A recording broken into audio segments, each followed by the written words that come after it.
សួស្តីទាំងអស់គ្នាស្វាគមន៍មកកាន់ Computer School អូខេការពីមេរៀនមុនខ្ញុំមកបង្ហាញអំពីការប្រើ console Hello World ឥឡូវយើងចូលទៅដល់មួយទៀតជាមួយនឹងការប្រើ form ណាជាការប្រើ form នោះគឺមុនគឺបំផុតឥឡូវខ្ញុំបើកVisual Studio សិនតមកទៀតខ្ញុំទៅបង្កើត project new project អូខេហើយខ្ញុំលែងរើស console ហើយ console មេរៀនមុននិយាយពី console ឥឡូវនេះខ្ញុំណែនាំអំពីការប្រើ form window ម្ដងអូខេឥឡូវដាក់ form window ហើយវារូបរាងដាក់ save វាជា window form application 1អូខេខ្ញុំនឹងណែនាំរបស់វាតើវា copy console ខ្ញុំមិនដាច់អូខេឥឡូវយើងមើលថាខ្ញុំបាន form មួយហើយ form ទាំងនេះគឺមានរូបរាងគឺជាស្រេចមិនន័យថាវាមានរូបរាងដែលយើងចង់បានកើតតែម្ដងហើយយើងមិនចាំបាច់ទៅ save code ច្រើនទេពីព្រោះថានៅពេលដែលយើងដាក់ជ្រើស form application new project មិញហ្នឹងនេះឬអាហ្នឹងមិនន័យថា Visual Studio ឬក៏ Visual Express ហ្នឹងគឺបាន generate code រួចស្រេចនេះ code generate ឃើញ code តែយើងប្រើ console យើងមានហ្នឹងទេអត់យើងមានអា form ទេឥឡូវយើងមាន form ហ្នឹងគឺតើ form កោពីណាគឺមកយើងហានេះឥឡូវខ្ញុំទៅបោកឃ្លីលើនេះខ្ញុំមើលថា static void main យើងមាន class ដូចគ្នាអូខេ static class មាន name space ដូចគ្នាមាន display ដូចគ្នាប៉ុន្តែការពីមុនយើងប្រើ console អត់មានអ្វីទេឥឡូវយើងមានអ្វីនេះហើយយើងចាំអារម្មណ៍ថានេះ application.run new form 1 new form 1ហ្នឹងហើយគឺជា form នេះគឺជា form នេះដែលបង្កើតបែរថា main function គឺមុននឹងវាដំណើរការអ្វីមួយគឺចាប់ដើមជាមួយនឹង main គឺជា start method មួយដែលដំណើរការមុនគេបង្អស់អញ្ចឹងនៅពេលដែល form load ឬក៏ form ឬក៏ application ដើរភ្លាមគឺវាចាប់ដើមដើរជាមួយនឹង form 1អូខេនេះ form 1នេះអញ្ចឹងវាអត់ខុសគ្នាពី console ហើយនឹង Windows ទេគ្រាន់តែជាពេលយើងប្រើ Windows application គឺបានន័យថាអ្វីគឺបានគេ generate រួចហើយបានគេបង្កើតរួចហើយគឺមានស្រាប់យើងគ្រាន់តែធ្វើការសរសេរ code ឬក៏ទាញ connect ទៅតាមអ្វីដែលយើងបានទៅតែប៉ុណ្្នឹងទេអត់មានបាក់ទេអាហ្នឹងជាការប្រើ form ថាអ្វីគឺគេរៀបចំឲ្យស្រួលជាស្រេចគឺស្រួលក្នុងការប្រើប្រាស់កុំឲ្យយើងភាពឈឺក្បាលញញែកអូខេឥឡូវយើងថាឥឡូវខ្ញុំប្រាប់ហើយអំពីការប្រើ main អញ្ចឹងមិននិយាយថា main គឺជា function សំខាន់គេបំផុតគឺពាក្យ main តែម្ដងគឺសំខាន់ជាងគេគឺនៅពេលដែល Windows ចាប់ដើមដើរឬក៏ application ចាប់ដើម start គឺវាបង្កើតមុនគេអូខេឥឡូវចាប់ដើមបង្កើត application start ភ្លាមគឺ run form ភ្លាម start អូខេ run form ភ្លាម form អូខេឥឡូវខ្ញុំបានបង្ហាញហើយ console រឿង application គឺមិនខុសប៉ុន្មានគ្រាន់តែគេមានស្រាប់ឥឡូវខ្ញុំចូលទៅមួយទៀត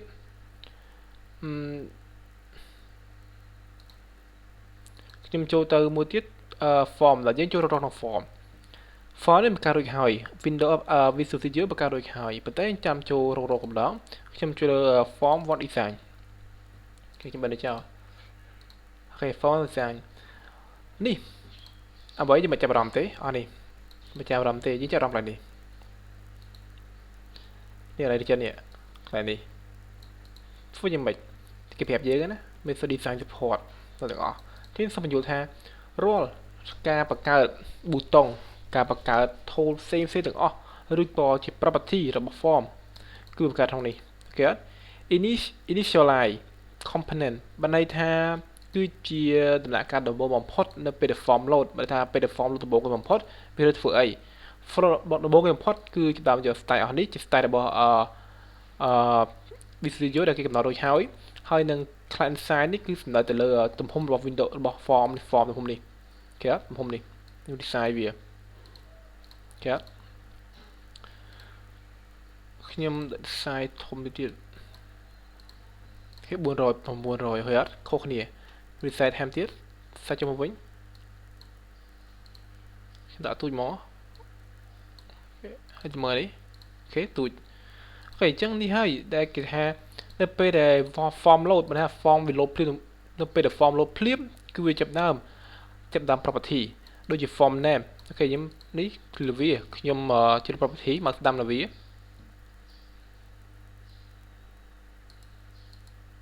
មកស្ដាំយក property ហើយយើងទៅមើល property វានេះ form 1 name យើងជួយទៅមើល text text form 1អូខេយើងទៅមើល text វាមាន property វាដែរ form 1 នេះ dot text form 1 អូទៀតថាខ្ញុំបដូរខ្ញុំដាក់ text first form ខ្ញុំ save វាហើយខ្ញុំទៅមើលអានេះ first form ឃើញអត់ first form សួរថាចុះយើងទៅកែខុសឡើងហ្នឹងអីយើងត្រូវទៅវាយកែ property កែឈ្មោះកែអីវាឬវាយអីវាហ្នឹងអីអត់ចាំបាច់ទេនេះខ្ញុំគាត់បង្ហាញប្រាប់ទេថានៅពេលដែល form load ភ្លាមគឺកន្លែងនេះគឺជាអ្នកបង្កើត property របស់ form ហើយនឹងប៊ូតុងអីហ្នឹងឧទាហរណ៍ថាខ្ញុំទីប៊ូតុងមកដាក់មួយទៀតខ្ញុំទីប៊ូតុងមកដាក់អូខេឥឡូវខ្ញុំទៅមើលកូដនេះពេលនេះប៊ូតុងនៅពេលដែលចាប់ដើមដំណើរការភ្លាមគឺបានបន្ថែមប៊ូតុងរួចហើយចូលទៅក្នុង form ហ្នឹងអូខេអញ្ចឹងមកន័យថា initial component គឺជាជំហានដំបូងបំផុតនៅពេលដែល form load គឺវាចាប់យកប៊ូតុង form បង្ហាញយើងជា form property ហើយនឹងប៊ូតុងទាំងអស់នេះហើយដែលខ្ញុំនិយាយថាជាអ្វីដែលស្រាប់ Windows.net Windows Form.net នេះគឺអ្វីដែលស្រាប់យើងប្រើ style event ការបញ្ចូលកូដការកែ property ការពង្រីកទំហំឬបន្ថយទំហំការ design បន្ថែមបន្ថយទៀតគឺវាមានស្រាប់ឲ្យយើងម្ដងគ្រាន់តែយើងធ្វើការ design ថែមថយតិចតួចទៀតយើងចង់បានបដូរ color អីទៅបដូររូបរាងបដូរទំហំអីទៅបដូរឈ្មោះទៅតាមfunction ដែលចង់បានទៅបដូរអក្សរវាចង់ដែលតម្រូវតាមតម្រូវការវាទៅអូខេអញ្ចឹងវាស្រួលមែនតើវាអត់ពិបាកទេមិនថាវាមានស្រាប់ឲ្យយើងធ្វើយើងមិនបាច់ចូលទៅ console ជាច្រើនអូខេអញ្ចឹងខ្ញុំងាកមកខាងបង្រៀនអំពីការប្រើ form នេះសារតែយើងរៀនអ្វីដែលចេះអ្វីដែលគេមានស្រាប់អញ្ចឹងយើងមិនចាំបាច់ឈឺក្បាលច្រើនទេយើងគ្រាន់តែរៀនទៅធ្វើតែម្ដងអូខេតែខ្ញុំលុបវាចោលលុប form ប៊ូតុងចោលចុច delete ទៅហើយខ្ញុំ save all ហើយមើលនេះបាត់គឺប៊ូតុងហ្នឹងអត់មានទេអូខេអញ្ចឹងការរកដំបូងបំផុតក្នុងការcomparison ប្រៀបធៀបជាមួយនឹង form ហើយនឹង console គឺអត់មានអីទេគឺយើងតទៅហៅប្រើតែបើសិនជា form application គឺយើងគាត់ click មកគឺវាមានស្រាប់យើងម្ដងអូខេយើងចូលមួយទៀតខ្ញុំដាក់ប៊ូតុងហើយមិញខ្ញុំ double click លើវាអូខេនេះជារូបរាង form ឬមួយក៏យើង view ក៏បានដែរខ្ញុំបិទវាចោលបិទចោលអស់ save ខ្ញុំ double click នេះអូខេចង់បើកវិញបោះនេះ form 1បន្តមកទៀតខ្ញុំមកស្ដាប់ដល់វាយើង view code ក្នុងនេះ form ដំបូងផុតpublic form 1នៅពេល form load មានន័យថានៅពេលដែល form load គឺ initialize component ដូចមិញហ្នឹង initialize component ហ្នឹងស្ដីច្រឡំនេះវានឹងបន្ថែមobject ទាំងអស់នេះចូលទៅក្នុង form អូខេហើយបញ្ចោ initialize ហ្នឹងជា function ដែលយើងហៅមិញនេះហើយក្នុង form មានថានៅពេលដែល form load ភ្លាមគឺវាដើរភ្លាមហ្មងអូខេធ្វើអីក្រោយឥឡូវខ្ញុំចែកដល់នេះមិនសំខាន់នេះអត់សំខាន់ហ្នឹងទេសំខាន់នេះ event ឥឡូវតែប៊ូតុង click ប៊ូតុង click មានន័យថានៅពេលយើង click លើប៊ូតុងហើយយើងចង់ដឹងថាប៊ូតុងមានអីខ្លះយើង mouse វានេះ property អានេះជា property របស់វាអូខេនៅពេលដែលយើងស្ដាប់រៀនយើងដឹង property វាខ្លះអូខេ property ហើយ event នេះជា event របស់វាកុំថាមានប៊ូតុង click មួយគឺមានច្រើនគឺមាន click inside chain គឺមានច្រើនមែនទែនតែខ្ញុំបដូរមាន drag drop enter lift over អូខេនេះជា function ឬក៏ជា event ដែលយើងប្រើជាមួយប៊ូតុងច្រើនយើងចង់ check មើលនេះដឹងអូខេអ្នកឲ្យធ្វើការcheck ព្រាវឬក៏រកឬក៏ test ខ្លួនឯងក្នុង Visual Studio ទៅណាតទៀតខ្ញុំបើ click ខ្ញុំថានៅពេលខ្ញុំ click ប៊ូតុងគឺ alert ខ្ញុំប្រើ message box up message box dot saw that hello world អូខេហើយខ្ញុំ start ខ្ញុំ click hello world message box មានន័យថាគឺជាការបង្ហាញទៅលើមិញហ្នឹងគឺបង្ហាញប្រអប់បន្ទូចមួយមកគឺវាមានអាចមាន error ឬក៏មានអីចឹងទៅអូខេ message box ក៏មានបរិមាណវាច្រើនឥឡូវដាក់ message box ហ្នឹងគាត់ស្គាល់បានណា message box ហើយខ្ញុំដាក់ក្បៀសគឺវា error នេះ error នេះ1 2 3ចាប់មកហ្នឹងឥឡូវខ្ញុំយក alert សិននេះបរិមាណទី1 string text អញ្ចឹងធ្វើមិនថាខ្ញុំ file text ទៀតខ្ញុំដាក់ថា first alert ខ្ញុំទៅ rán เพิ่มคลิก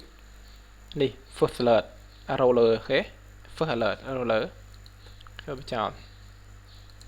តទៀតខ្ញុំដាក់ប៉ាមួយទៀតខ្ញុំប៊ីទៀតប៉ាម៉ែនេះគេ string caption ខ្ញុំដាក់ឥឡូវខ្ញុំប្រើប៊ូតុងคลิกវិញប៊ូតុងមិនប៊ូតុងកន្លែងនេះចេះសំចាំ string caption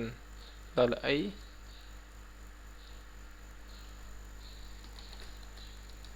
hello ខ្ញុំ start